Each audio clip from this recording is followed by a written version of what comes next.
Բարի երեկո հարգելի հետևորդներ, եթերում պրեսինգն է այսօրվա իմ զրուցակիցը հանրային գործիչ Կարեն Վրդանեսյանն է։ Բարի երեկո, պարոն Վրդանեսյան, շնորհակալ եմ հրավերս ընդունելու համար։ Պարոն Վրդանեսյան, այն ինչպես անցկացվեց այս քարոզարշավը, հատկապես Նիկոլ Փաշինյանի կողմից հնչեցված որոշ հայտարարություններ հաշվի առնելով, սպառնալիքներ, նստացնելու եմ, կզացնելու եմ, բոմժացնելու եմ, չգիտեմ, ես եմ անելու, այն եմ անելու, սպասելի էր, որ հաջորդ քայլը լինելու է հատկապես թիրախավորված էր Գագիկ Ծառուկյանը, դե Սամվել Կարապետյանը արդեն իսկ տնային կալանքում է գտնվում, Ռոբերտ Քոչարյանի նկատմամբ տարբեր քրեական գործեր կան, նրան նկատմամբ եւս հնչեցվում էր, Սերժ Սարգսյանի նկատմամբ բոլորիդ նստեցնելու եմ, ես եմ անելու եւ սկսվեց օպերացիան, հա, ընտրություններից հետո։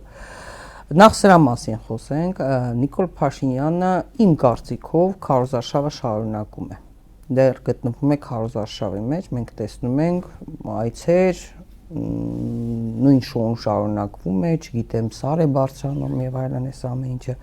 Նպատակը ո՞րն է։ Թվում է թե ընտրությունները վերջացան, ինչ խնդիր է լուծում։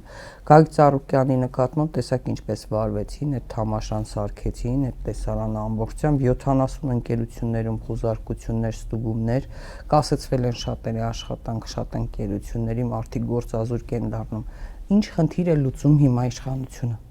Բարև ձեզ, շնորհակալ եմ հրավերի համար։ Ինձ թվում է այս հարցին պատասխանելու համար մենք նախ եւ առաջ փորձենք դուրս գալ միայն այս փուլից, հա, ընտրություններ, նախընտրական, հետընտրական, այդ տրամաբանությունից եթե դուրս գանք։ Դուք կհիշեք հայտնի այդ մեմ դարձած ժողովրդավարության բաստիոն եզրը, հա։ Այդ եզրը, եթե ճիշտ եմ հիշում, 19 թվականին է առաջ եկել, Արարատ Միրզոյանն է օգտագործել, հա։ Հետո վերագրվում էր իհարկե Ամերիկայի դեսպանին, բայց Արարատ Միրզոյանն ասաց։ Արարատ Միրզոյանն էր ասել։ Իր այդ նույն ելույթում, որը վստահաբար ոչ ոք չէր լսել, ով էլ լսել բարեհաջող մոռացել է, ինքը անդադ ասում էր, որ իրանք պատերազմ են վարում, հա, 19 թիվ, ում դեմ էին իրանք պատերազմ վարում։ Հաստատ խոսքը ոչ Ադրբեջանի մասին էր կոնտեքստից։ Նիկոլ Փաշինյանը առաջին իսկ օրվանից եկել է իշխանության ու պատերազմ վարում, մինչև էտել էր պատերազմ վարում։ Հիմա անունը դնենք քաղաքական պատերազմ կամ թեկուզ իրենց շատ սիրած ու աղավաղված այդ հիբրիդային պատերազմ եզրը, հա, ինքը պատերազմ էր վարում։ Հայաստանի ներսում այն պահից, երբ ինքը եկել է իշխանության ու մինչ այդ էլ երբ պայքարում էր իշխանության համար, Հայաստանում անընդհատ քաղաքական պատերազմ էր, չեմ ասում քաղաքական պատերազմ էր, այսինքն չգիտեմ, ինչ որ զանգվածային զինված բախումների թութու չի հասել դեռ, բայց տրամաբանությունը պատերազմի տրամաբանություն է։ Իդեպ էս քաղաքական պատերազմի եզրը տարածված բան է, էլի, քաղաքագիտական տերմին է, նույն այդ USAID-ը, որ ստեղծվել էր ամբողջ աշխարհում ամերիկյան շահերը իբր փափուկ բանով առաջ մղելու համար, առաջի ոնց որ փաստաթուղթը, որից սկսվել է ընդհանրապես այդ գաղափարը, հենց կոչվում էր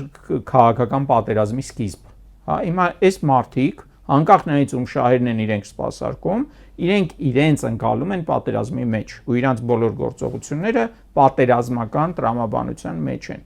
Առաջին իսկ օրվանից, որ իրենք եկել են, ես իմ ընկերները տարբեր հանդիպումներին, արդեն նույնիսկ առաջին նման հանդիպումները 18 թվականի ամռանն էին։ Մենք այն մարդկանց, ովքեր հիմա ընդդիմություն են, հա, պաշտոնապես այսպես ասած, այդ մարդկանց տարբեր ֆորմատներով, տարբեր ձևերով ասում էինք, հիմա Նիկոլ Փաշինյանը պատերազմա մղում, պատերազմական տրամաբանության մեջ է։ Եվ իր համար բոլորը թշնամի են։ Նույնիսկ այն մարդիկ, ով հիմա իր կողքն են կանգնած եւ իրենց շատ ապահով են զգում, նույնիսկ այդ մարդկանց է ինքը ընկալում կամ որպես թշնամի, կամ որպես ռեսուրս, ինքը բարեկամներ չունի։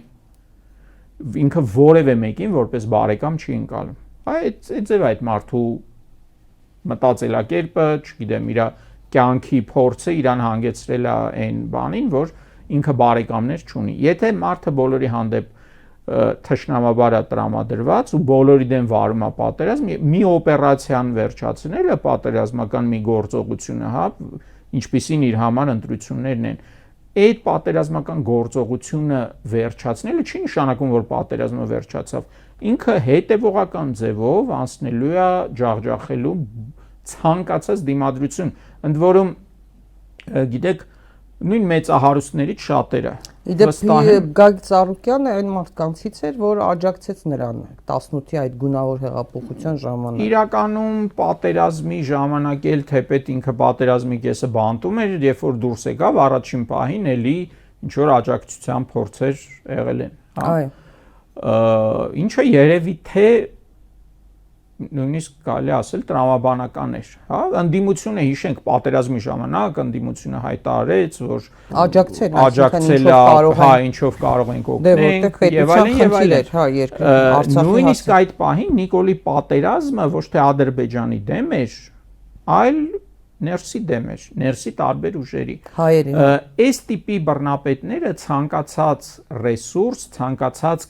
կազմակերպված ուժ, ցանկացած կազմակերպված համակարգ ընկալում են որպես իրենց սպառնալիք։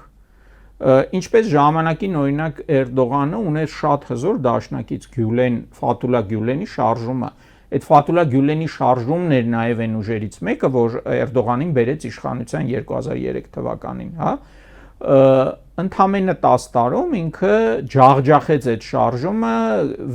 սա վերջացավ նրանով, որ այդ գյուլենականներին տասնյակ հազարներով նետեցին բանտեր, մեծ մասը փախան երկրից, ինչ որ մասին էլի դրսերում մինչև հիմա բռնում հետ են բերում եւ այլն եւ այլն։ Այսինքն ցանկացած մեկը ով ունի ռեսուրս Նիկոլի համար խնդիր է։ Դրա համար ինքը եւ իր կողքի եղած մարդկանց հանելու, ով իր կարծիքով ինչ որ,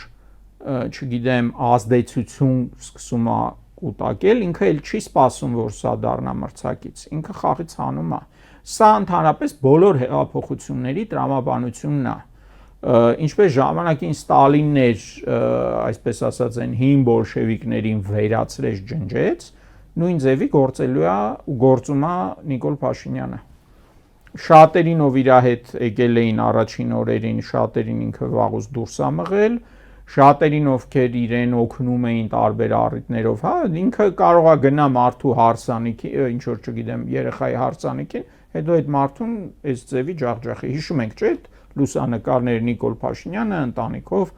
Ծառուկյանի կարծեմ դստեր հարսանիքին։ Դուրս դրնել Նիկոլ Փաշինյանի աղջիկն էլ զուգարանից բան էր, սելֆի էր արել, այդ տարածվեց։ Այդ չեմ հիշում, հիշում եմ ընտանիքով ինչ որ ընտանեկան սելֆի էր, թե բա հարսանիք ենք։ Դե օրինակ Ալեն Սիմոնյանը հիմա իրեն մրցակից էր, որ այսպես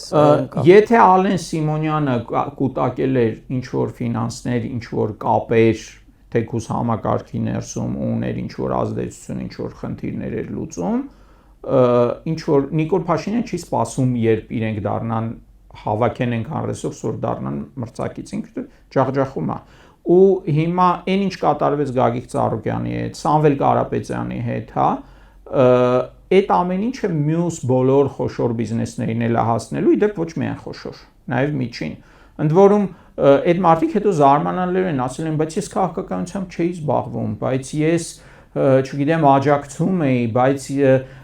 մենք գնում ենք իրանց նախաճաշներին 1 միլիոն դրամ թե ինչքան փող էինք տալիս ու բացի դրանից էլ ինչ որ այլ բաներ, հա, ինչ մեզնից ուզում էին միշտ տալիս ենք, ինչի են հիմա մեզ բանը։ Պրոբլեմն է, որ դու ունես ռեսուրս։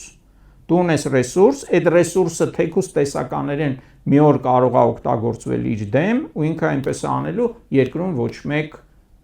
ռեսուրս չունենա իր դեմ դուրս գալու։ Դա է իր տրամաբանությունը։ Հա, բայց ում շահերն է սպասարկում։ Այսինքն ինքը ում շահերն է սպասարկում։ Նախ եւ առաջ ինքը սպասարկում է իր շահերը։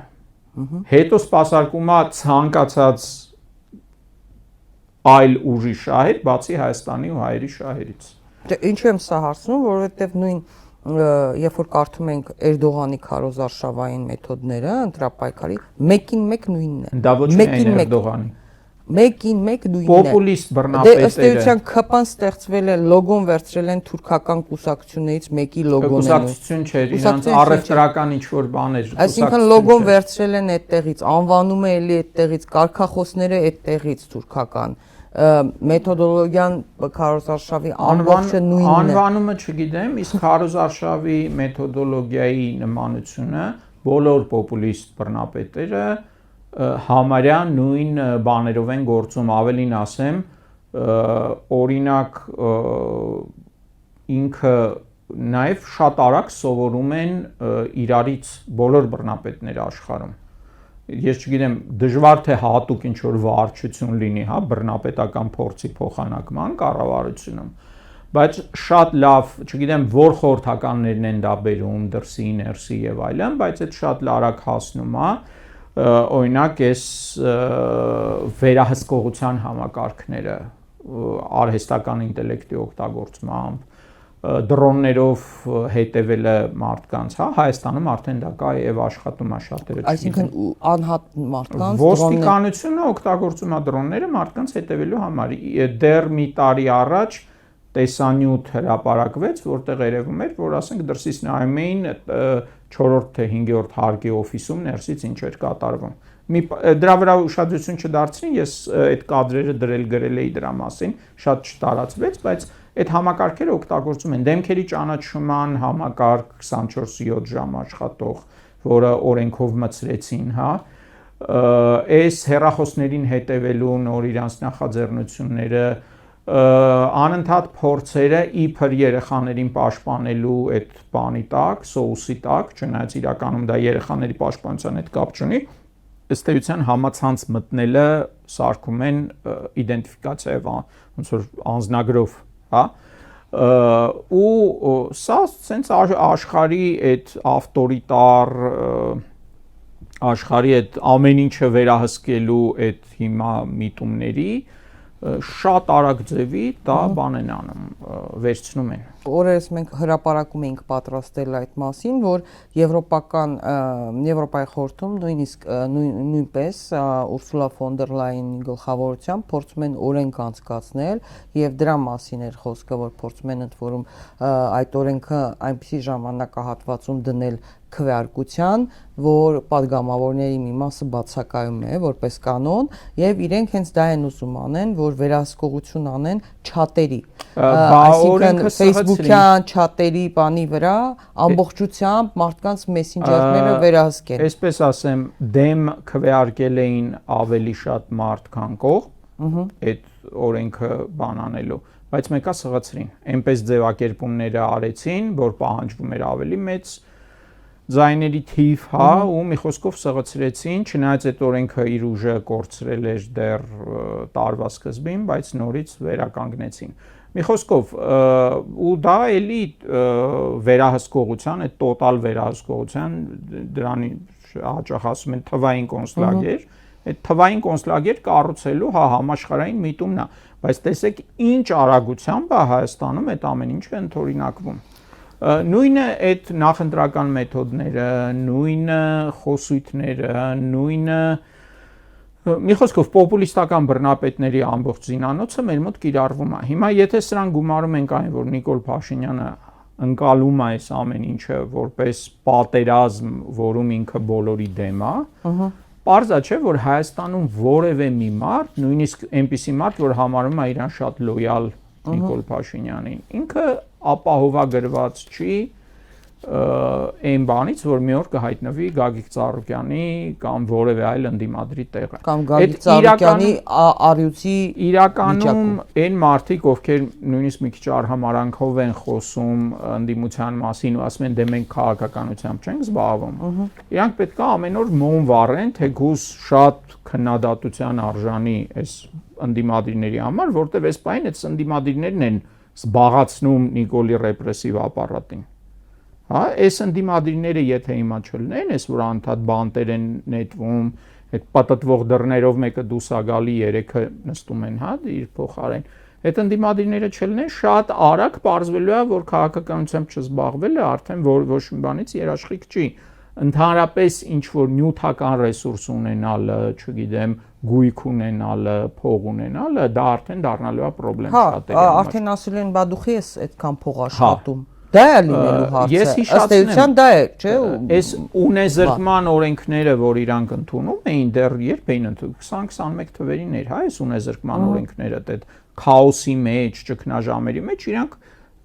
ոչ մի պահ դրանից հետ չէին կանգնում, ընդունում էին։ Ու այն ժամանակ, երբ որ ես խոսում էի տարբեր, հա, նույն բիզնեսի ոլորտից մարդկանց հետ, ասում էին, հա, դա նախկինների համար, հա, այդ, չգիտեմ, նախկին թալանչիների բանի եւ այլն։ Հիմա շատ-շատերը հանկարծ պարզվում է, որ իրանք էլ են շատ խոցելի այդ օրենքների արժեվ, հա։ Հիմա հարցը առաջանում ինչ անել տրամաբանական, հա։ Հա, բայց պետք է սա հասկանան, որ իրենց էլ է գնալու։ Այո, հերթով հասնելու է իրենց ժամանակը։ Բոլորին, տեսեք, բանկային հաշիվներին հասանելիություն ունեն, ապօրինի այդ քայլը կատարեցին, դեռ 18-ից անմիջապես հետո էր, չէ՞, ապշելու բան, այսինքն իրենք առանց դատանի որոշման, առանց բանի, իրենք մտնում են բոլորի բանկային հաշիվներ, իրենք փաստորեն մարդկանց հետապնդում են, ԱԱԾ-ն օգտագործում են, ազգային անվտանգության ծառայությունը օգտագործում են անձնական հաշվեհարդարի նպատակներով, գաղտնալսումները դրա մասին նույնիսկ էլ չենք խոսում, սովորական է դարձել հետապնդումները։ Վաղ մյուս օրը բոլորին ասել են, հա, ո՞նց ասում են, դու ինչի չես մեռել, ասել է, չէ՞, որ արցախահայերին ու բոլորին դու ինչի փող ունես։ Դու ինչի, ասել է, դու ինչի փող ունես։ Չէ, այդպես չի, պարոն Վարդանեսյան։ Դու ինչի ես այդքան փող աշխատում, հա։ Ինչի ես աշխատում այդքան փող։ Դու ինչի ես օդը շնչում, ինչի ես ապրում ընդհանրապես։ Մյուս կողմից էլ ուշադրություն դարձնենք այն բանի վրա, ինչպես է աստիճանաբար ընտրելու իրավունքից զրկում տարբեր խմբերի, սկզբում արցախցիներին, լրիվ ապօրինաբար։ Արցախցիները ՀՀ քաղաքացիներ են, չեմ ասում էին, որտեվ իրենց քայլը ապօրինի էր։ Արցախցիները ՀՀ քաղաքացիներ են, ունեցել են ՀՀ նորմալ անձնագրեր։ Այդ որ ասում էին դա ընդհանրապես ճամփորդական փաստաթուղթ էր, դա սուտ է։ Հայաստանի Հանրապետությունը ունի առանձին ճամփորդական փաստաթուղթ, որը արտաքնապես նման է անձնագրի, բայց նույն անձնագիրը չի։ Իրա վրա երկու գիծ կա, հենց կազմի վրա, հա, տեսել եմ այդ փաստաթուղթը։ Այսինքն խափելով, բանով ու դե արցախցիներն էլ այդ պահին լրիվ շոկի մեջ է այդ ջախջախված վիճակում, այդ պաշարումից հետո, սովից հետո, Ադրբեջանի հարձակումից ու բռնի տեղահանումից հետո շատեր ուշադրություն չդարձրին կամ չհասկացան ինչ է կատարվում, հա։ Արցախցիներին զրկեց, դա մարսեց, դրան որևէ դիմադրություն չեղավ, հիմա արդեն մի հատ էլ հարմար առիթ օգտագործեց, անունը դրեց, թե Ռուսաստանից գալիս են քվեարկում են, թեպետ այդտեղ որևէ ապօրինի բան չկար։ ՀՀ քաղաքացին, եթե Ռուսաստանից կամ չգիտեմ Լուսնից կամ Մարս մոլորակից գալիս է այդտեղ քվեարկելու, դա իր սահմանադրական իրավունքն է։ Այո։ Հա, բայց դա սարքեցին թեմա, ընդ որում շատ հետաքրքիր է, որ Չէ, ընդ որում քիչ էին թվերը։ Անցյալ տարվա նույն ժամանակահատվածի համեմատ նախ 3000 էր։ Չէ, ի սկզբանե իհարկե դա բան է, երեք խոսել եմ ես իրավունքի մասնագետի հետ, սահմանադրագետի հետ, մարդ ասում է դա հակասահմանադրական է, վերջացավ։ Բայց նույնիսկ թվերը 3000 են եղել, անցյալ տարվա համեմատ տարբերությունը 3000, բայց ինքը նույնիսկ եթե 100-3000 լիներ, դա այդ մարդկանց իրավունքն է։ Հա, բայց ինքը ինչ արեց, ինքը նաև զրկեց քվեարկելու իրավունքից բոլորին։ Նու դա ապօրինի է, հա, հենց այս իշխանությունը, հենց այս իշխանությունից ազատվենք, այդ քվեարկելու իրավունքը պետք է ավտոմատ վերականգնվի։ Բայց նա զրկեց նաև այլ ՀՀ քաղաքացիներին, որոնք ապրում են օրինակ Գերմանիայում կամ չգիտեմ Վրաստանում կամ Հունաստանում եւ այլուր։ Ինչ իրավունքով։ Իր տրամաբանությունը հետեւյալն է. եթե մարդը ինձնից ուղիղ կախված չի, եթե չգիտեմ պետական հիմնարկից չի, որտեղ ես իրան կարող եմ ճնշեմ, եթե Հայաստանում այս պահին չի ապրում, որտեղ ես իրան կարող եմ ոստիկանությամբ ճնշեմ, ինչ որ հետապնդումների ենթարկեմ, տնային կալանք տամ եւ այլն, ավելի լավ է ինքը չքվեարկի։ Իրան պետք չի, որ անկախ մարդիկ քվեարկեն, իրանից անկախ մարդիկ, հա։ Վաղ մյուս օր մի ուրիշ բան կանեն, նույնիսկ պատկերացնում եմ ոնց է լինելու։ Մի հերթական օրենք ընդունեն այն ինոագենտների ինչ որ նման մի բան, անունը կդնեն հիբրիդային ազդեցություն, չգիտեմ ինչ։ Դե արդեն կա, դա է ուզում ասել։ Սկսեն մարդկանց նաև սահմանափակել այդ հիմքով,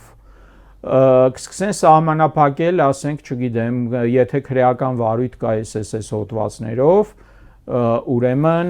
չի կարող քվեարկի եւ այլն, հա, ինչպես օրինակ կարող է կաշառակերը քվեարկի ինչ որ sense բան, ու հետո կսկսեն տասնյակ հազարներով այդ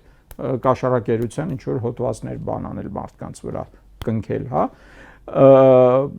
Այս ամեն ինչի մեխանիզմները վաղուց կան, կառուցված են, փորձարկված են, արդեն փորձարկվել է, քարոզչա մեքենան կա, որ խլացնում է այդ ամեն ինչի անարդարությունը, հանգիստ կարող են դա անել։ Ու էլի մենք գալիս ենք, իսկ մենք ինչ պետք է անենք, ընդդիմությունը ինչ պետք է անի, եւ նույնիսկ այն մարդիկ, որոնց թվում է, որ դա իրանց չի կպնելու, իրանց ինչա սպասվում եւ իրանք ինչ պետք է անեն։ Մի դիտարկմել ու անցնենք թե ընդդիմությունը ինչ պետք է անի ու ընդհանրապես մարդիկ, որտեղ դա միայն ընդդիմության առաքելությունը չի, էլի, այդպես չասենք։ Առաքելությունը ընդդիմությանն է, բայց վերաբերում է բոլորին։ Չէ, դե ցանկացած մարդու առաքելությունն է։ Ընդդիմությունը իր վրա դա վերցրել է, հենց այն պահից, որ դառել է։ Հասկանում եմ, բայց երբ որ մարդը մարդը չի մտածում, որ ինքը այդտեղ իր պատասխանատվության ու իր անելիքի բաժինը ունի, անդադ սկսում է ուրիշից պահանջել։ Իսկ ով պետք է բացատրի իրան։ Դե մենք էլ ենք բացատրում, դուք էլ եք բացատրում, ամենօրյա ռեժիմով այնքան եք նույն բանը բացատրում 8 տարի շարունակ։ Նույն ես անընդհատ բաներ կա կրկնում եմ, որովհետև որպեսզի մարդիկ լսեն, որովհետև համարում եմ դա պետք է անընդհատ ասել, որ իրենք չմոռանան դա։ Ճիշտն ասած, ինչքան մենք բացատրում ենք, այդքան էլ շատ ու շատ ընդդիմադիրներից այնպիսի խոսույթ է լսվում, որը ըստ էության մարդկանց վանում է, մարդիկ չեն էլ ուզում իրանց լսեն։ Մեղադրական, ասենք, չգիտեմ, այսինչ գյուղում հենց այսօր դրա մասին մի գրառում էի կիսել, ասենք, այսինչ գյուղում իբր թե Նիկոլին են քվեարկել, ուրեմն ջայնամ թե չի հանձնում ադրբեջանցիներին, իրանց հասնում է։ Ասենք, եթե մարդիկ այդ մտածողությամբ են ընդդիմադիրները ընդդիմադիր մեկներ։ Այո, ընդդիմադիրները հաճախ բան են անում կամ ես շատ լավ հիշում եմ, կրակել են Երասխավանի ուղղությամբ, իսկ Երասխավանից նայեք քանի մարդ է Նիկոլ ընտրել։ Ընդ որում իրականում հետո պարզում է, չգիտեմ, զինվորներ են բերել այդտեղ քվեարկել, նույնիսկ ոչ էլ չեն ընտրել, բայց նույնիսկ եթե ընտրեն, ինչ կապ ունի։ Երասխավանը տարածք չի, հասկանում եմ, բայց իրանք պետք է հասկանան բոլորը, իրենք ունեն պատասխանատվության իրենց բաժինը։ Սա պետք է հասկանան, պարոն Վարդանեսյան, որտեղ մենք տեսնում ենք նաև մեր լրագրողական գործունեության մեջ։ Ես հասկանում եմ վախ ունեն, ես հասկանում եմ ավելի անպաշտպան են, քան մենք, ես հասկանում եմ հոգնած են, ստրեսները շատ են, կյանքի դժվարությունները շատ են, մանավանդ այս իշխանությունները ամեն ինչ անում են, որ մարդը ուղղակի օրը դարձնեն մարդուն նյարդային, որ ինքը չկարողանա ուրիշ բանի մասին մտածել։ Հենց այսօրվա վառ օրինակ, մենք ինչքան սպասեցինք մինչև լույս տան։ Մինչև լույս, իսկ գիտեք քանի անգամ էին էլի այնտեղ։ Իսկ գիտեք նախորդ օրը ինչ էր եղել։ Իմ համար ջուրը կտրել, քանի ժամով ասենք թե օրեր շարունակ, երթևեկությունը, խնդրեմ։ Տաղավար հասնելու համար էլ ագին ջանք պահանջվեց, որ կարողանամ հասնել տաղավար։ Հա, ինչ են անում, այսինքն ժամանակդ գնում է, ամբողջ օրդ խառնվում է, իսկ իրանք դա անում են հատուկ, որպեսզի մարդը այդքան այդ ամեն ինչի մեջ չփորձի հանկարծ միտքը ազատ պահել մտածել։ Բայց օրինակ, հա, այս վիճակի համար արդյոք ընդդիմությունը հիմա աշխատում է շատ լավ հասկանալով, որ օրինակ Երևանում տրանսպորտային կոլապսը, որը հատուկ է ստեղծվել, ես վստահ եմ, հա, այսպես ասեմ, հնարավոր չի անընդհատ տապալել ինչ-որ բան, եթե մարդը անմեղսունակ է, կատարյալ, չգիտեմ, հիմար նույնիսկ լինի, գոնե մեկու մեջ ինչ-որ բաներ կստացվեն, հա, բայց իրանք աշխատող բաները գալիս են, քանդում են, հետո ասում են ճգնաժամ է, բայց ճգնաժամը ինչպես առաջացավ, ինչպես ստեղծվեց, հա, հիմա ամառա շատ մարդիկ Երևանից դուրս են, դպրոցները չեն աշխատում, ցերեկվա ժամը 1-ին ամբողջ քաղաքը խցանման մեջ է։ Պարալիզացված, այո, տաքսու գները թռնում են, մարդկանց վրա այդ բեռը ավելացել է, ես ինքս եմ քանի անգամ ասել, նույն փողոցը ամեն տարի ասֆալտում են, նույն փողոցը փակելով ահռելի ճանապարհներ։ Հիմա հարց, այս սրա վերաբերյալ ինչի չկա համակարգված, պլանավորած արշավ։ Ճիշտ է։ Առանձին մարդիկ խոսել են այստեղ էլ, օրինակ նույն գյուղատնտես ֆերմեր Հարությունը Մնացականյան, մարքետոլոգներ, քաղաքական գործիչներ խոսել են։ Ես շատ ընդդիմադիրների հետ խոսում եմ, կա օրինակ մի հատ շատ մեծ խնդիր։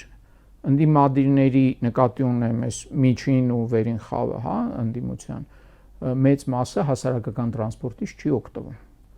Ինձ թվում է, եթե այդ մարդիկ սկսեն օգտվել հասարակական տրանսպորտից, իրանք կդառնան իսկական ժողովրդական ընդդիմադիրներ, որովհետև այն ամենօրյա նվաստացումները, որին ենթարկվում է Երևանցին, ու այս աստիճանաբար տարածվում է նաև մարզերի վրա այս վիճակը,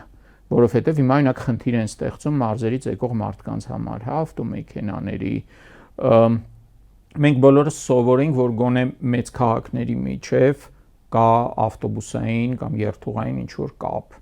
այն օրը Վանաձորից մարդու հետ եմ խոսում, բարձում է վաղուց արդեն չկա, վերացել է, չկա ավտոբուս, բայց մենք դա հաճախ չենք տեսնում, մենք ինչ-որ չգիտեմ, տաքսիով ենք գնում, ինչ-որ մեկի մեքենայով ենք գնում կամ մարդիկ մեքենա ունեն եւ այլն։ Ես դա եմ ասում, որ ընդդիմությունը նախ եւ առաջ պետք է մի հատ իջնի իր այդ բարձր աթոռներից ու սկսի ուղիղ շփվել, այդ մտնել այդ ամեն ինչի մեջ ու իր մաշկի վրա նաև այդ ամեն ինչը զգալ։ Առողջապահության համակարգի կոլապսը ու թալանը։ Ըստ էության այնինչ իրանք անվանում էին բարեփոխումներ առողջապահության համակարգի, այդ այսպես կոչված բարեփոխումները դա միջին խավի թալանի ծրագիր է, ընդ որում այնպիսի խայտառակ բաներ է կատարվում հիմա, որ նույնիսկ աբսուրդ է, էլի, համ մարդկանցից գումար են վերցնում, համ մարդիկ նույնիսկ վճարովի բանով չեն հասցնում, չեն կարողանում ժամանակին նորմալ բուժօգնություն ստանալ, ամիսներով հերթերի են գրվում։ Այդ համակարգը նորմալ, քիչ թե շատ նորմալ, ինչքան կարելի է անվանել նորմալ Արսեն Թորոսյանի ավիրած, հա, այդ համակարգը ինչ որ ձևի աշխատում էր։ Հիմա այդ ինչ որ ձևն է չկա, արդեն հիմա եթե ուզում ես բուժվես, Հայաստանում մեծ խնդիր է։ Զբաղված էր Քարոզարշավով այդ սուտ փուչիկ այդ ապահովագրության թեմայով, որ հեսա նորից պահուստային ֆոնդից միլիարդներ են տալու, որ չտրակի։ Առանձին մեծ օրակարգ է, որով զբաղվում են 1-2 անհատներ, ոչ թե համակարգված որևէ աշխատանք այս ուղղությամբ չկա։ Ինչու խնդիրը նույն մանկապարտեզներ տեղավորելու, գլխացավանքը ընտանիքների համար, դպրոցներ տեղավորելու, հա, դպրոցների ընտրության հարցական գրանցվելու։ Մարդիկ անընդհատ նյարդային վիճակում են։ Այո, ու դա հատուկ արվում։ Ու թանկ կյանքը, ու դրան գումարած Նյու Յորքի գներին է հասել կյանքը։ Հա։ Ահա Նյու Յորքի գները չեմ կարող ասել, բայց համեմատում ենք, չէ՞, նայում ենք նույնիսկ, այսինքն սննդամթերքից սկսած եւ այլ գներ։ Այո, ամեն ինչ կտրուկ թանկացել է։ Հիմա վերադառնալով պատերազմի թեմային, հա, ես մեր ընդդիմադիր Նիկոլի պատերազմի թեմային, ես մեր ընդդիմադիր այս առաջնորդներից առաջին անգամ այդ պատերազմ ասեմ, օկուպացիա ասեմ, գաղութացում ասեմ Հայաստանի, դրա հստակ ձևակերպում լսեցի Սամվել Կարապետյանից։ Այդ մեծ հարցազրույցը, որը ցավոք շատ քիչ տարածվեց, շատ քիչ մարդ լսեց այդ հարցազրույցը։ Բայց ինքը այդտեղ շատ հստակ ձևակերպում տվեց, ես նույնիսկ կուզեի բան անել, մեջբերել, այդպիսի հստակ ձևակերպում ես այս 8 տարում չեմ լսել քաղաքական գործիչներից։ Ուրիշներից իհարկե մենք շատ ենք խոսել սրա մասին, բայց չկար, հա։ Տեսեք, մենք այնպիսի ջրբազարանի առաջ ենք կանգնած, կունենանք հաջորդ հնգամյակում Հայաստան, ես նույնիսկ չեմ ասում ուժեղ Հայաստան, ընդհանրապես Հայաստան, թե կունենանք Ադրբեջանի մարզ Ադրբեջանի մարզպետով, ինչը հիմա ունենք։ Այսինքն ըստ էության, այն որ ասում ենք օկուպացիոն վարչակարգ, օկուպացիա է, էսա, հա, նկարագրում է։ Բայց հիմա հարց, արդյոք այն մարդիկ, ովքեր դա հասկանում են ու դա բարձրաձայնում են, արդյոք կա համապատասխան արձագանք, ռեակցիա դրան։ Որովհետև եթե մեր դեմ պատերազմ է մղում, առնվազն Ադրբեջանը, Թուրքիան եւ իրենց միացել է Նիկոլ Փաշինյանի ղեկավարած այս համակարգը, հա, այսինքն Հայաստանի պետության ռեսուրսներն են հիմա օգտագործվում իրականում Հայաստանի Հանրապետության դեմ, ազգային պետության դեմ եւ հայ ժողովրդի դեմ։ Հնարավոր է դրա դեմ պայքարել մինչև 2018-ի քաղաքական տրամաբանությամբ, որտեղ ընդդիմադիրների մեծ մասը շարունակում են ընկալել Նիկոլ Փաշինյանին որպես քաղաքական մրցակից, այլ ոչ թե այնպես, ինչպես ինքն է ընկալում իրանց որպես թշնամի։ Նայեք, ես կոչեր չեմ անում ինչ որ, չգիտեմ, զինված ապստամբության եւ այլն, բայց եթե երկիրը օկուպացված է, եթե մի ուժ է, որը համարում է, որ ինքը պատերազմում է մեր դեմ, այս կողմից չպետք է լինի միասնականության փորձեր, միասնականության մասին խոսում։ Դե կոչ նույնը Սամվել Կարապետյանը հնչեցրել էր ընդդիմադիր դաշտի։ Կոչ հնչեցնելը քիչ է, այդ աշխատանքը պետք է արվի, դա աշխատանք է, ընդ որում դա ամենօրյա աշխատանք է։ Այսինքն հենց այդ աշխատանքը չարվեց, ելի մի անգամից ցանկացած կոալիցիա փլվելու է, առավել եւս, եթե հակառակորդդ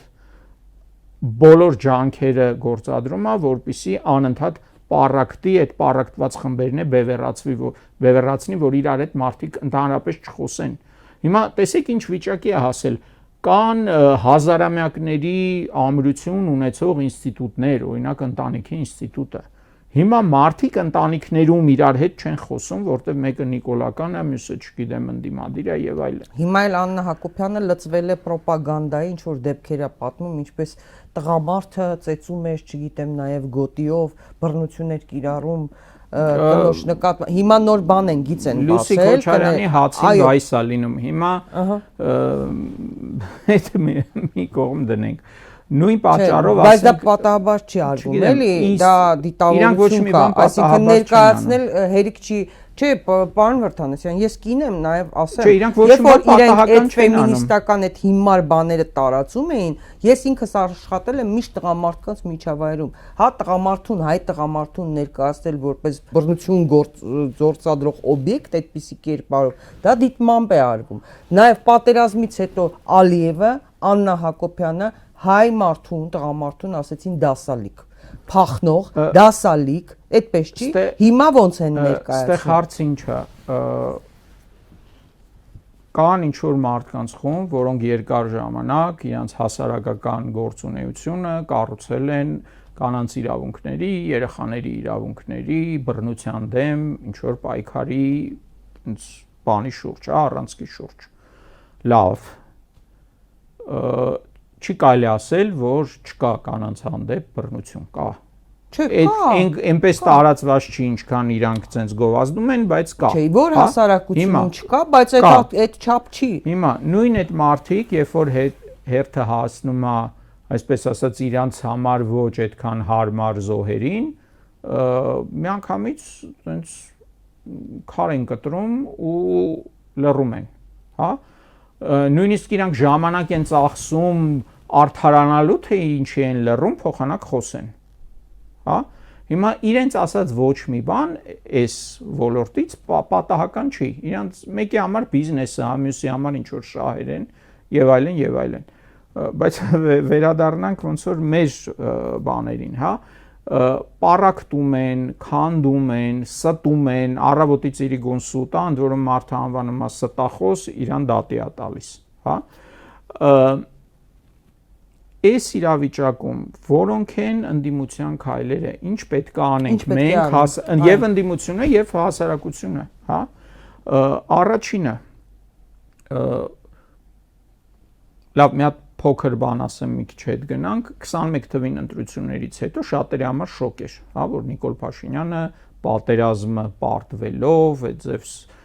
ստորացված վիճակում Ալիևից լինելով եւ այլն, այնուամենայնիվ իբր վերընտրվեց, հա։ Ինչի եմ ասում իբր, որովհետեւ ինձ թվում է կգա ժամանակ, շատ բաներ հայտնի կլինի։ Այո, դա ոչ լեգիտիմ ընտրություններ էր, իսկ սկզբանե սկսեք դրանից եւ նույն ձևով ամբողջ վարչական ռեսուրսով կեղծիքներով արվեց, այո։ Ես չեմ համարում, որ դա հաղթանակ էր, առավել եւս 26 թվին ասել, որ Նիկոլ Փաշինյանը ընտրությունները հաղթեց, դա այդպես չի։ Ինչևէ, Դրանից հետո մեր ընկերներից Վահագն Մինասյան շատ լավ հարց տվեց, ասեց լավ, ենթադրենք Հայաստանում իշխանափոխություն է լինում, գալիս են ազգային ուժեր։ Հետո ինչ որ ժամանակ հետո էլի կուտակվում են խնդիրներ, գալիս է ինչ որ հերթական պոպուլիստ։ Ինչա մեզ պակասում, ինչա պակասում մեր ազգին, մեր հանրությանը, որպեսզի հնարավոր լինի բացառել նման պոպուլիստների իշխանության մոտ հայտնվել։ Ընդ որում մենք տեսնում ենք, որ նույնիսկ այդ գոված ժողովրդավար 100-ամյա ավանդույթներ ունեցող երկրներում էլի մեր օրերում պոպուլիստները կարողանում են գալ իշխանության ու բոլորին խառնել իրար։ Հիմա սկսեցինք այդ հարցի շուրջ մտածել ու պարզ դարձավ, որ բացի պետական ինստիտուտներից, այսինքն տեսեք սահմանադրությամբ դատական իշխանությունը, գործադիր իշխանությունը, օրենսդիր իշխանությունը պետք է իրարից անջատ լինեն։ Գլխավոր դատախազը պետք է լինի անկախ, չգիտեմ, կան նաև անկախ ինստիտուտներ, հա, մարդու իրավունքների պաշտպան, չգիտեմ, ինչ որ կոմիտեներ եւ այլն եւ այլն։ Հեռուստառադիո այդ բանը, հա, բայց փորձը ցույց տվեց, որ դրանք բավարար չեն։ Այսինքն այլ ինստիտուտներ էլ են պետք։ Ու երբ որ մենք քննարկում ենք դա, առաջա գալիս հետեւյալը. նախ մեզ պետք է անկախ, սուվերեն, ազգային մամուլ, լրատվամիջոցներ։ Այսօրվա օրով Հայաստանում անկախ այդ ինքնիշխան, այսպես ասած, լրատվամիջոցները շատ թույլ են, շատ քիչ են։ Այսինքն աշխարհում չկա լիակատար ազատ չկա։ Եվ դա նաև կապ ունի քո տնտեսությունից։ Այո, 100%-անոց ազատ անկախ խոսենք, չկա ոչ մի։ 100%-անոց ազատ անկախ չկա, բայց դրան պետք է ձգտել։ Այն վիճակը, որը հիմա Հայաստանում է, դա նշանակում է, որ ըստ էության դաշտի մի 80%-ում գերիշխում է Նիկոլ Փաշինյանի ասելիքը։ Նիկոլ Փաշինյանի, Աննա Հակոբյանի եւ նույնիսկ ընդդիմությունը առավոտից իրիկուն քննարկում է իրանց օրակարգերը, ոչ թե սեփական օրակարգերն է առաջ քաշում։ Երկրորդը էլի անկախ, էլի ինքնիշխան, այսինքն Հայաստանի շահերից գործող փորձագիտական համայնք է պետք։ Մի բան, որը այսօր համարյա չկա։ Ու ես հաճախ եմ բախվում, հա, ինձ զանգում են, ինչ որ որպես ասում են դու որպես ռազմական փորձագետ, այս ինչ բանը ասա, ասում եմ, գիտես, ես արդեն այսքան ժամանակ չեմ զբաղվում դրանով։ Իսկ ով է զբաղվում, ասում եմ, ոչ մեկ։ Ասում եմ, բա տենց ոնց կլինի, բայց ասենք այն հարցը, իսկ ինչի հաշվին այդ փորձագետը պետք է իր փորձագիտական աշխատանք անի ու լինի, այսպես ասած, ֆորմայի մեջ, հա, այդ նշանակում է ինչ որ միջոցներ պետք է լինեն։ Երրորդը ազգային գիտակրթական համակարգ։ Այսօրվա օրով գիտակրթական համակարգը ջախջախված է ու ջախջախում է։ Բայց օրինակ մարդը պետքա չէ հասկանա թեկուս նույն սահմանադրության ինչ որ բազային բաները եւ դա այդ կրթական համակարգի հարցն է։ Հիմա այսօրվա օրով կրթական համակարգը արդեն ձևախեղված է այնպես, որ փոքրիկ նիկոլիկներ արտադրի։ Մյուս կետը ազգային քաղ հասարակություն, մյուս կարևորագույն ինստիտուտը։ Մեր մոտ շատ երկար դաշտում կար մենաշնոր քաղ հասարակության, որը ինչպես պարզվեց ավելի շատ դրսի այս կամ այն ուժի շահերի սպասարկու էր, գործակալական ցանցեր էին ըստ էության։ Հիմա էլ մեդիա են ստեղծել, որով ուղեղներ են լվանում, նաև ակնհայտ է, որ իրենք այսպես անշարժ իբրև թե թեմաներով, բայց ակնհայտ է, որ իրենք քաղաքացիական հասարակություն չեն, իրանք ոչ հասարակության հետ կապ ունեն, ոչ է ՀՀ քաղաքացիների շահերի հետ, ընդհանրապես Հայաստանի շահերի հետ, հա։ Ոնց ժամանակին այդ կնոպկեն իրանց ասենք USAID գրասենյակում էր, հիմա USAID-ը փակվեց, փակվեց թուլացան այդ բաները, տեղափոխվեց Բրյուսել, հա։ Հարցը ինչ է, ինչպես պետք է այդ ինստիտուտները առաջանան։ Այս թեմայի շուրջ շատ եմ խոսել, օրինակ հիմա շատ են քննադատում քաղաքասարակությանը, ասում են ուր է քաղաքասարակությունը, չկա քաղաքասարակություն, կան առանձին շատ փոքր խմբեր, որտեղ մարդիկ աշխատում են նվիրված ձևով են աշխատում տարիներով, ինչ որ պահի վառվում վերջանում են, դուրս են գալիս, չստանալով որևէ աջակցություն։ իրենք ասենք, չգիտեմ, այն մարդիկ, որոնք բոլորին աջակցում են, գալիս է ինչ-որ պահ, պարզում է, երբ որ իրանց է պետք աջակցություն չկա։ Ահռելի ծավալի աշխատանք կա անելու դաշտում, որպեսզի ստեղծվի, կառուցվի նորմալ դիմադրության համակարգ եմ ասում, էլի, ոչ թե հերթական ինչ-որ մի հատ այս իշխանության մի խայտառակ քայլից հետո մարդիկ ջղայնացած դուրս գան հրապարակ, հավաքվեն, մի քանի ժամ գորգռան իրար վրա, քաշքշեն իրար, հետո նորից ցրվեն։ Իդեպ ասեմ, վերջի անգամ փողոց երբ են մարդիկ դուրս եկել, ինքնաբուխ ինչ-որ շարժում երբ ա եղել։ Նախընտրական բաները չանենք, չասենք։ Գուցե ասենք Սամվել Կարապետյանի դատական դեպքերի օրը, այսպես ասեմ, որ շատերը դրանք շարժում չդառան, եղան ցույց, եղավ հանրահավաք, բայց Բագրատ Սրբազանի շարժումը 24 թվից հետո նոր որևէ բան չի եղել, այսինքն շատ մեծ քանակով մարդիկ, որոնք դուրս էին գալի փողոց, հիմա ուղղակի այս ամենօրյա խնդիրների բանի մեջ ուղղակի վիճակի չեն արդեն։ Եթե կոպիտ ասած մեխանիկական բան եմ ասում, եթե առաջ աշխատանքի գնալ գալը տևում էր մարդու համար 1.5 ժամ, հիմա դարձել է 2.5 ժամ, այդ մարդու համար արդեն դժվար է լրացուցիչ, չգիտեմ, 5-6 ժամ շաբաթական գտնելը, որպեսզի ինքը նաև զբաղվի, այսպես ասած, ազատագրական ինչ-որ գործով։ Պարոն Վրդանեսյան, քանի որ մեր ժամանակը քիչ է, բայց եկեք պայմանավորվենք, որ առաջիկայում կզրուցենք, որտեղ շատ թեմաներ կա, որ կուզեի ձեզ հետ խոսել, նաև նույն մեդիայի հետ կապված, մեդիա դաշտի, որտեղ ամբողջի այս հիմքը հենց քարոզչությունն է, հա։ Եվ շատ կարևոր բան է, որից չխոսեցինք, հիմա իշխանությունները նոր մեխանիզմներ են առաջ բերում մեդիային ել ավելի ճնշելու։ Դե հիմա տեսեք, Եվրոպական միության արտաքին գործերի նախարարները ինչ որ համաձայնության են գալու Հայաստանի համար ԵՄ նոր առաքելության ստեղծման շուրջ հիբրիդային սպառնալիքների դեմ պայքարելու նպատակով, այս մասին հայտարարել է Եվրոպական միության արտաքին գործերի եւ անվտանգության քաղաքականության հարցերով բարձր ներկայացուցիչ Կայա Կալասը, որը ի դեպ Եվրոպայում նրան եւ Ուրսուլա ֆոն դեր Լայեներին մեծ շարժում է նրանց դեմ եւ նրանց համարում են Եվրոպայի ճշնամի, նույնիսկ որ Եվրոպան այս վիճակում է, այս կանանց են հենց մեղադրում։ Հիմա Կայա Կալասը ասում է, որ համաձայնության են գալու Հայաստանի համար նոր գործընկերային առաքելության շուրջ պայքարելու հիբրիդային սպառնալիքների եւ օտարերկրյա տեղեկատվական մանիպուլյացիայի եւ միջամտության դեմ, որոնց նրանք իրականում բախվում են այնտեղ, նկատի ունի այստեղ։ Եվ հիշում եք, մի անգամ էլ էին դիմել, ընդ որում Կայա Կալասը ասել էր, որ Հայաստանի իշխանություններն են իրենց դիմել, որ Մոլդովայի օրինակով ընտրություններից առաջ աջակցեն, դեռ Արարատ Միրզոյանն էլ բաներ անում, հորդորել էր արագացնել Հայաստանին այդ աջակցության քայլերը։ Հիմա նոր ալիք է սկսվելու, երբ որ ինքը ասում է Կայա Կալասը օտարերկրյա տեղեկատվական մանիպուլյացիաների դեմ պայքար, իրանք բանի պրոռուսականի անվան տակ կամ Ռուսաստանի անվան տակ ում ուզես բան են անելու։ Դանիել Լեոնիսյանը ցուցակները հրապարակում իմ գործընկերների անունները եւ մեդիաների անունները, բա ինչի չկան այն ցանկերը, որոնք ինչ վերկենամ անուններով ասեմ, որ դրանից եվրոպական կամ դրսի անհասկանալի ծագում եվրոպականը հալալ է։ Ոնց, չէ, ես կարամ կարծիք ունենամ, որ կարա դա թուրքական կապիտալ լինի, թուրքական փող լինի։ Դո թեկուս եվրոպական կապիտալ լինի, դա ազդեցություն է, չէ, նույն ձևի իրանք են ազդում մեր ներքին դաշտի վրա։ Հիմա նոր ալիք է սկսվելու, այո, հերթը հիմա Պարոն Վրդանեսյան, մեդիաներինն է, փաստաբաններին է, փորձագետներին է։ Այն ինչի մասին այդ ընտրություններից առաջ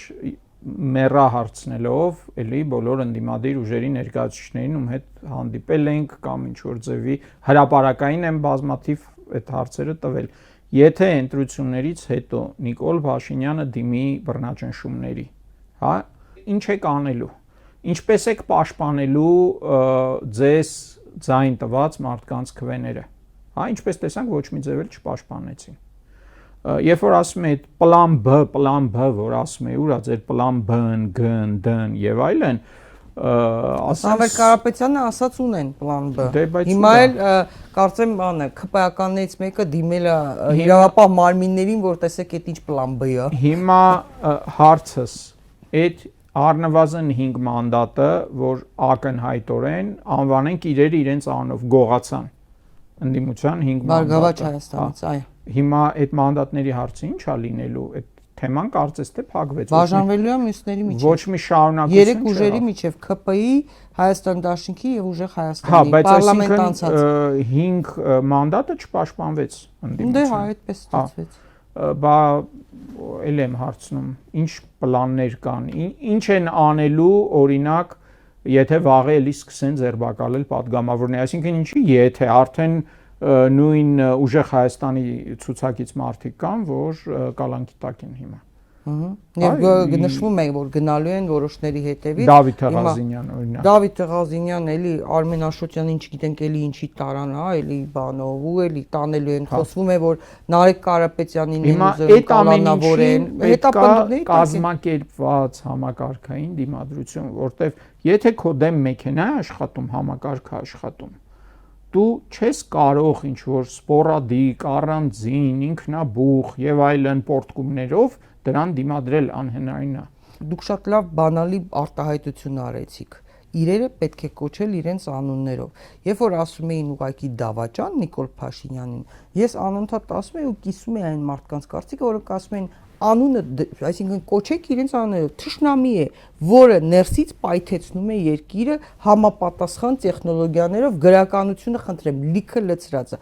ոչ մի բան պատահական չի արվել, այսպես ինստրուկցիայով տրվել է, հիմա պայթացնում եք, փակում եք գյուղնախարարությունը, հիմա փակում եք էներգետիկայի նախարարությունը, Սփյուռքի նախարարությունը, վայ քարտեզները, գեոդեզիայի ինստիտուտն եք բանանում, հիմա էս եք փակում, դասագրքերն եք մաքրում, պատմությունն եք ջնջում, այս մարդկանց բերաններն եք փակում, քայլ, հիմա երբ որ ասվում է, որ թշնամու հետ գործ ունենք, այդ որ դուք ասում եք մեքենան որ գալիս է, երբ որ գիտես դիմացինը թշնամի է, դու իր հետ ուրիշ կերպ ես պատրաստվում քո պայքարը ուրիշ ձև ես կառուցում։ Այդպես պետք է հասկանալ, երբ որ ասում ես Դավաճան է, դա նշանակում է Դավաճանել է, էլի։ Ոչ, Դավաճան չի պարզապես։ Ժամանակն էլ անverջ չի է, ամեն մի քայլով մի ինձ բանա, մի ինձ անդառնալիության ինչ որ հերթական կետ է անցնում։ Դե հիմա ադրբեջանական մանաթով արդարացնում է, ընդ որում կեղծիք տարածելով, ադրբեջանական մանաթի վրա տեսեք անկլավները նկարած, այդ թեմաները գցում է դաշտ, հա, բայց արդյունքում, այսինքն էլի մանիպուլյացիաներով անելու է, աչքներս թարթելու են, չեն լինելու այդ տարածքը։ Ավելին ասեմ, բռնապետությունների տրամաբանությունը այնպիսին է, որ բռնապետությունը Իրան դեպի լավը չի կարող գնա։ Կամ պետքա ներքին դիմադրություն լինի դրան, կամ արտաքին ճնշում։ Արտաքին ճնշում չկա, արտաքինից նա ունի միայն աջակցություն, այո։ Ներքին դիմադրությունն էլ կազմակերպված համակարգված, որ ի վիճակի լինի գոնե դանդաղեցնել, հա, այս կոլապսը, այս քայքայումը, այդպիսի դիմադրություն էլ չկա։ Պարոն Վրդանեսյան, մենք կանենք դեռ հարցազրույց ավելի խորը այլ հարցեր ներառելով, վերջում ուղղակի քանի որ սա ակտուալ է, գիտեք արդեն ընդդիմությունը հայտարարեց, որ մանդատները վերցնելու են, շարունակելու են նաև փողոցային պայքարը, երեք օրինակ իմ զրուցակիցներ իրավաբան սահմանադրագետ Գրիգոր Մուրադյանն, նա ոչ միայն ինքը դրանից առաջ եւ Տիգրան Թորոսյանը քաղաքագետ եւ տարբեր մասնագետներ իրենք ասում են, որ ճիշտը մանդատները վերցնելն է, որտեղ դա ավելին Գրիգոր Մուրադյանը ասում էր նաեւ պետք է ընդդիմությունը իրեն հասանելիք պաշտոնները վերցնի ազգային ժողովում, որտեղ դա իշխանության նվերը չի, դա ձեր հասանելիքն է, բայց եթե դուք չկարողանաք պահել, որպեսի ձայնագողություն չանի Փաշինյանը ձեր թիմից, ինչպես ընդունված է ասել, անասնագողություն տեղի չունենա, ինչպես եղավ, հա, 21-ի պարլամենտի դեպքում 21 թվականի ընտրություններով ձևավորված, ապա անիմաստ է դառնում ձեր մանդատ վերցնելը։ Եթե այսինքն վերցնես թե չվերցնես մանդատը, դու պիտի իմանաս ինչ ես անում։ Հիմա այստեղ են կանգնել, մի մասը հիմա ընդդիմության վրա է հարձակվում, որ այ վերցնում եք, դուք չպետք է վերցնեք, դուք պետքա բան անեք։ Մյուս մասը ասում է պետք է վերցնել եւ շարունակել պայքարը։ Սրա մասին խոսենք, որովհետև ինչ որ իմաստով սա դառնում է, տեսեք, Փաշինյանն ու իր թիմը ինչ են անում, ասում են, հեսա կգաք հալներդ կտենաք, հեսա տեսեք ինչ է լինելու, չէ, գալու եք ծեծելու եք, այն մյուսներն են ասում, հա, գնալու եք ծեծ ուտեք։ Ստացվում է ընդդիմությունը, այսպես անկյուն է մղվում, հա, երկու կողմից ընդդիմությանը խփում են։ Չեմ ուզում արդարացնել, որովհետև ընդդիմությանը շատ քննադատելու բան կա, բայց այս սիտուացիայում ինչպես վարվենք։ Արժեն դիրք է, ռազմավարական կարևոր դիրք է, որը լքելը միայն Նիկոլին առավելություն տալու։ Այլ հարց, որ միայն այդ դիրքը հնարավոր չի պահել, եթե կողքից չկա, ես չեմ ուզում այդ փողոցային պայքար ասել, որովհետև դա շատ սխալ ձևակերպում է։ Փողոցը այդ պայքարի մի հատ շատ փոքր մասն է։ Ուղղակի մենք շարունակում ենք մնալ այդ 18 թվի ապրիլյան այդ երկու շաբաթվա բանի տակ, հա, հիպնոսի տակ։ Այդ թեման, քաղաքացիական դիմադրության թեման շատ մեծ թեմա է, որը ցավոք այ ընդդիմության քննադատելու եւս մի ծանրակշիռ պատճառ, որը ցավոք ընդդիմությունը չի ուզում ուսումնասիրի հասկանա դա ինչ է։ Պատկերացումները այդ քաղաքացիական դիմադրության մասին շատ պրիմիտիվ են եւ միշտ աշխատում են ընդդիմության դեմ։ Մեզ օրինակ ասում են, բայց ախր այդ փողոցային պայքարը այդքան փորձեցինք չաշխատեց։ Այն ինչ փորձել եք, դա փողոցային պայքար չէր, դա ինչ որ նմանակում էր։ Այ Նիկոլը փողոց էր փակում, եկեք մենք է փողոց փակենք, հա, բայց այդ այն ամենտեղ նույն գործիքը չի կարելի օգտագործել, հա։ Կամ ամեն ժամանակ տարբեր գործիք տարբեր մեթոդներ կան, տարբեր իրավիճակներ կան։ Այսօրվա օրով հենա Նիկոլենք իրանք են փողոցները փակում։ Ծիծեռնակաբերդի խճուղին 3 տարի խցանված նեղված էր։ Հիմա Կիևյան կամուրջն են փակել, ինչ որ փողոցներ են փակում եւ այլն։ Ինչու՞ շարժ չլինի, որ հնարավոր քաղաքը կաթվածահար են անում ու դա հոգուտ իրենց աշխատում ոչ թե հակառակը։ Ուրեմն մի հատ պետք է հասկանալ ընդհանրապես այդ ինչ է, տրամաբանությունը, ռազմավարությունը, պլանավորումը ինչպես են անում։ Դա մի բան է, որը ցավոք ոչ ոք չի ցանկանում սովորել։ Ես չգիտեմ ինչի, բայց դա փաստ է։ Օրինակ նույն Նիկոլի թիմը մինչև 18 թվական ակտիվ մասնակցում էր, սովորում էին, սերբերի հետ էին պարապում, ամերիկացիների հետ էին պարապում, ուկրաինացիների մոտ էին տրեյնինգներ, շատ այո, տրեյնինգներ անցնում էին։ Մեր ընդդիմությունը սկզբունքորեն ինչ որ մի տեսակ սեր չունի, էլի սովորելու հետ ու դրա համար ամեն անգամ այ ինչ որ ֆարս է ստացվում։ Միայն ԱԺ-ով կամ թեկուզ միայն փողոցով կամ թեկուզ միայն, չգիտեմ, ռուսիոց հարին նամակներ գրելով չի աշխատելու։ Պետք է եւ արտաքին աշխատանք բոլոր երկրների հետ, ինչքան էլ իրենք աջակցում են Նիկոլին, պետք է բոլորի հետ աշխատել, պետք է աշխատել մարդկանց հետ գետնի վրա, պետք է սովորել ու պատրաստ լինել զանգվածային բողոքի ակցիաներին, պետք է պայքարել ԱԺ-ում, պետք է պայքարել մեդիա դաշտում, պետք է պայքարել հիշողության դաշտում, կոլեկտիվ հիշողության, հասարակական նորմերի դաշտում, որտեղ օրինակ Նիկոլի թեթև ձեռով ստելը դարձել է նույնիսկ հպարտության առարկա, ոչ թե բան, հա, ամոթ բան։ Այնպես չի որ մինչև 18 թվական չէին ստում քաղաքականության մեջ, իհարկե, որ ամբողջ պետական բայց հիմա դա նորմա դարձել։ Գաղափարախոսության դաշտում եւ այլն, այս ամեն տեղերը համարյա ամենտեղ վակուում է ու պարզա որ մենակ ԱԺ-ով, որը մի հատ շատ փոքր, կարևոր, բայց ասենք միակ դիրք է, հա, այն մնացածն էլ պետքա լինի։ Շնորհակալ եմ պարոն Վրդանեսյան, շատ հետաքրքիր զրույցի համար։ Ես խոստանում եմ, որ մենք ավելի մանրամասն կխոսենք, հա, որտեղ իսկապես սա մի process է, որը վախենամ հանկարծ հասարակությանը լրիվ չհյուծի։ Սա շատ կարևոր մի բան է։ Հարգելի հետևորդներ, հիշեցնեմ իմ զրուցակիցներ հանրային գործիչ Կարեն Վրդանեսյանը, կհանդիպենք, հաջողություն ձեզ։